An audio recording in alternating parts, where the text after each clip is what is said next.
So even though I don't teach calorie counting, I focus more on portion sizes, I'd like to talk a little bit about creating an energy deficit, which we mentioned in the class. So this represents 1 pound of fat, and it is equal to approximately 3,500 calories.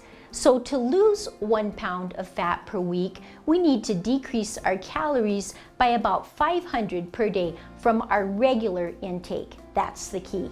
And I'd like to give you a few ideas on how to do just that. So I can eat 1 slice of bread less per day and save 80 calories. By changing from whole milk to 2% milk, I can save about 30 calories. Just 2 teaspoons less per day of butter will save us 90 calories. And by changing from 70% to 90% ground beef, a 3-ounce serving will save us 120 calories. By choosing a half cup serving instead of a cup serving of a starch like rice, pasta, or potatoes, we can save about 80 calories. By changing from low-fat yogurt to fat-free yogurt, an 8-ounce container will save us about 40 calories.